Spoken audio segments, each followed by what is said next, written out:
Hey guys, Professor Bill, Comic Book University, and Thanos, issue number 13. This is part one of Thanos Wins. The pitch for this book is fabulous. When you read a title and the subtitle indicates, oh yeah, the biggest fear that the most powerful beings, the cosmic concepts in all of the universe, the deepest seated terror that lies within their hearts is that Thanos will one day win.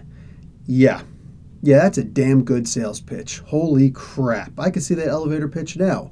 What if Thanos won? Holy crap, that's great. And this was great. Now, make no mistake, when I first started reading this, I started reading this whole thing with, oh, perhaps you have heard of Chitauri Prime, and surely you have heard that they have great daiquiris in their southern bars, and oh, once in a while, like I'm reading that, I'm like, this is child writing. This is childish writing, and they're trying to read this to me like it's freaking story time, and like I'm a little kid. Nope, sorry, not digging it. Well, I almost put the book down, but I'm glad I didn't. All right, look. I haven't read a whole lot by Donny Cates. What I am reading right now, first off, I did read the first issue of Loki as Sorcerer Supreme over in the Doctor Strange comic. That was pretty good, but it's one lousy issue. It's not going to give you that much. It's a great little idea. But I have been reading a lot of Aftershock comics, the Babyteeth. Issue 6 just dropped last week. Really good stuff. I'm in love with that comic. It's superb.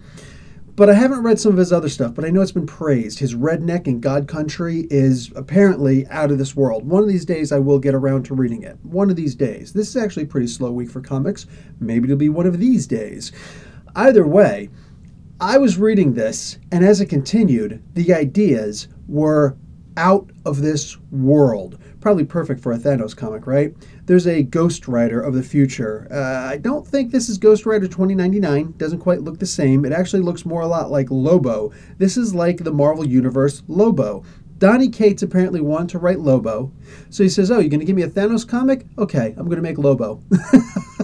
And I'm okay with it. This was great. Chains. Hellfire chains made by the bones of Sidorak. Like, that's crazy. Who thinks of stuff like that? And then they go to this place where Galactus's head, his decapitated head, is like the bones and all that. They make a fortress for them to enter.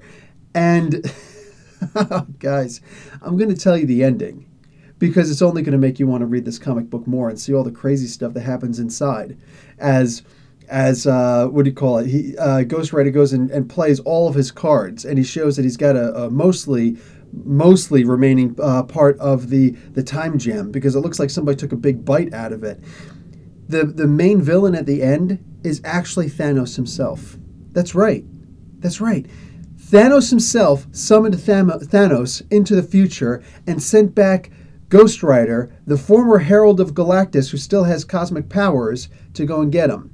Now, apparently, the Ghost Rider is going to be somebody pretty important or that we know, who we know in the Marvel Universe. I don't know who this person is. They haven't actually explained it yet.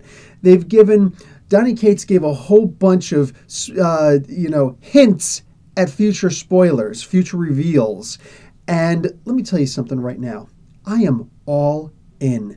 I am on board this comic. The tone of this comic has changed from father versus son punching each other in the cosmic faces all across the universe to, where it's like, okay, this is cute. It literally did not go anywhere.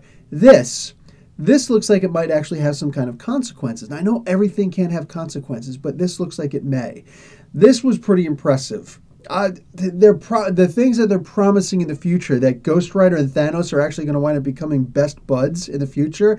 I have a feeling, though, from the solicit, that these two are actually going to be friends, more like the way that Spider-Man and Deadpool are friends. You know what I'm saying? Like, this is superb. I could not believe what I was reading as I was reading it. And I'm telling you, get past that little story time silliness in the beginning. This is crazy. Wow. Yeah, I'm all aboard for this. The art in this is top notch.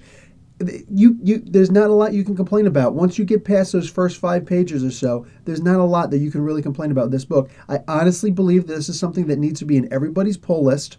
I honestly feel as though this is something that anybody can get on board. If you've never read a Marvel comic before someplace and you've been hiding under a time stone like the other half, dude, it's time, pun, to get out, to come out from under that stone and take a look at a comic book. This kind of blew me away right here. Yeah, I think that that kind of equivalates to a pick of the week. Yes? I was impressed. For this to not be just heralded as something like, here's the next coming of Thanos. It starts in issue 13, lucky number 13. Wow, I'm really surprised they didn't put this forward like this was going to be something else. All right, so now this could go either way. This could turn around to be a big joke, and I'm absolutely embarrassed that I gave this a pick of the week. It could. Heck, anything could happen. The frickin' sky could fall tomorrow, Chicken Little. But right now, this comic blew me away. I was shocked. I'm sitting beside myself. Anyway, guys, Professor Bell, Comic Book University. Class dismissed.